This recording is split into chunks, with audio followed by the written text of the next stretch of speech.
One of my early spring chores is to check on the Venus flytraps. The flytraps are all looking great coming out of dormancy. I wasn't expecting to see this though. A dead bat. I don't know if it was flying around and hit the house, or if it died from some sort of illness. After finding this poor bat, I started thinking about the colonies of bats up in the old mountain tunnels I've explored over the past few years. So, I decided to take a play day and hike back up and check on them.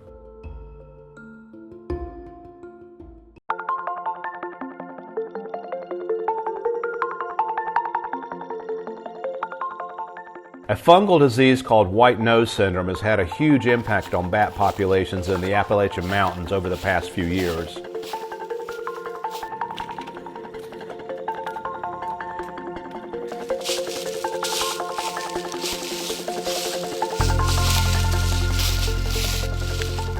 Unfortunately, I find a lot of these mylar balloons when I'm free hiking in the forests.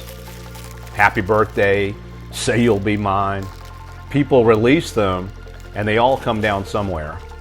It can take over 100 years for this balloon to decompose. These tunnels I'm going to visit are likely about 200 years old and dug during the North Georgia Gold Rush in the early 1820s. A good British friend laughs whenever I post something I think is old here in the United States. He says, "That's not bloody old." And he'll send me a picture of a 1,500-year-old house.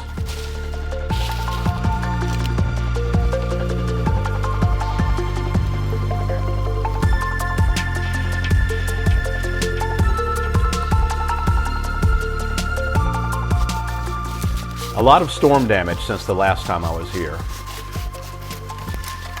The hike up the mountain is a good physical burn. I like that kind of pain.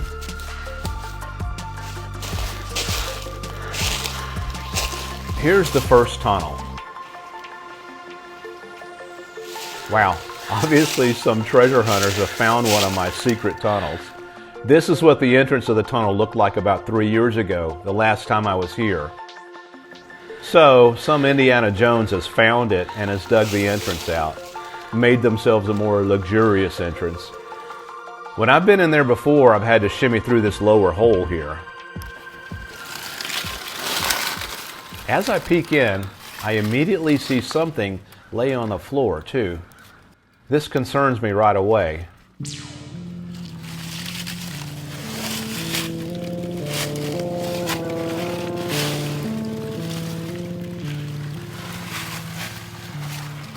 So, I look around and listen and smell too.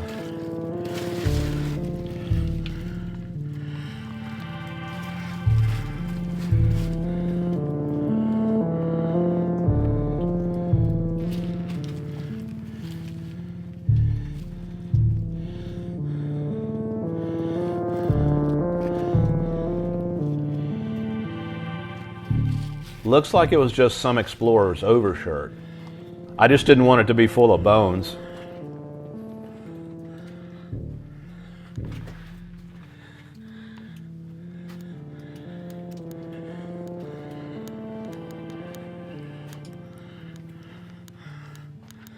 The rest of the tunnel looks empty though, and just like I remembered a few years ago.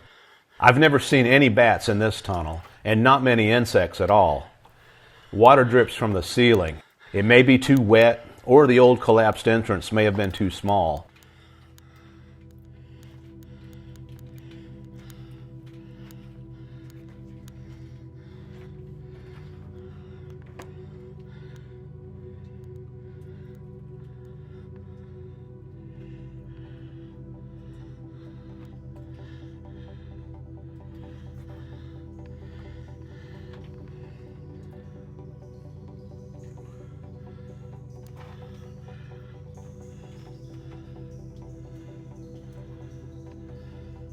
Here are a few spider crickets and a snail.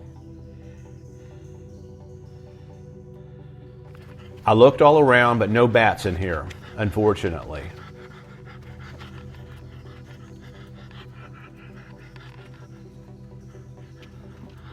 It's kind of a scary thought that this tiny slash of light is my only way out. Of course, I had visions of some Deliverance-style hillbillies standing out there blocking my way out. I shake that thought off and shimmy out.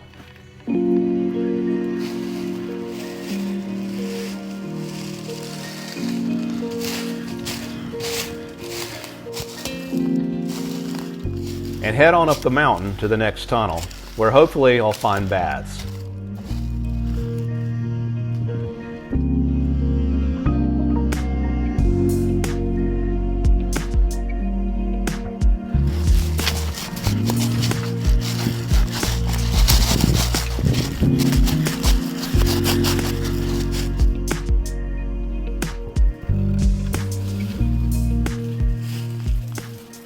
Okay, here's the last tunnel.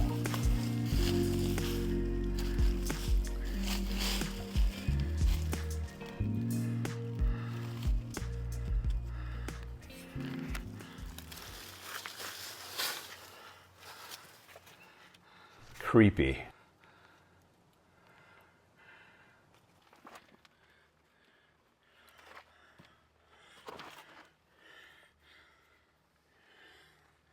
This is already looking good for bats because I don't see many bugs.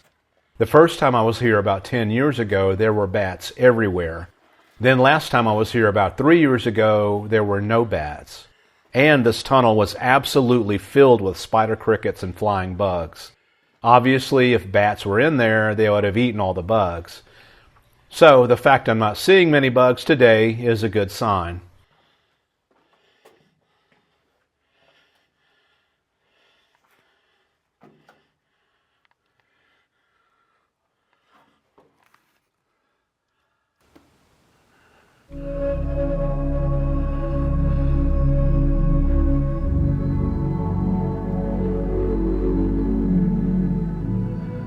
Ah, there they are, little flying dogs. Beautiful.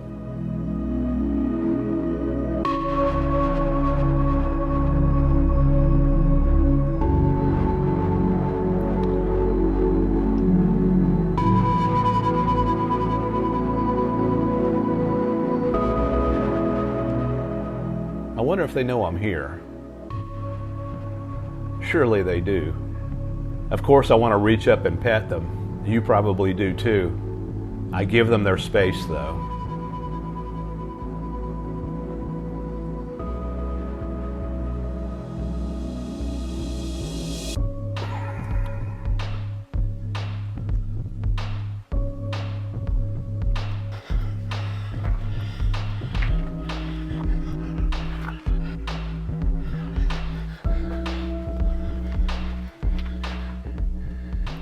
Look at this. These are probably the quartz veins the old gold miners were digging for. And look at the spider crickets back here. The bats have pushed them back to their only safe space, the very back of the tunnel. They're everywhere back here, dropping into my hair and crawling all over the place.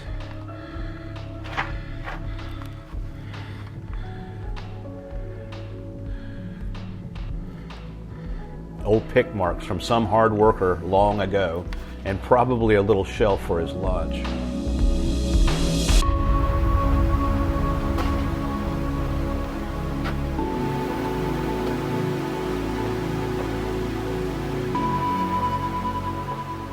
Tree roots growing down from the forest above.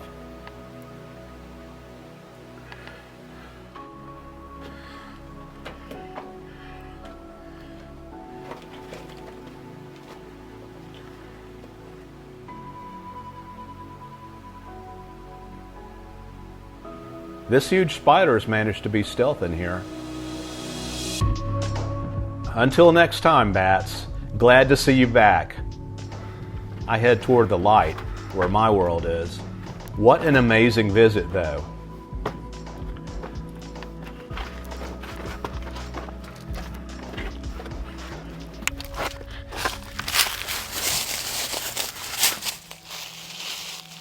As I freewoods hiked back down the mountain, I stumbled across this weird camp where somebody's been living in the woods, rent-free, maybe Sasquatch.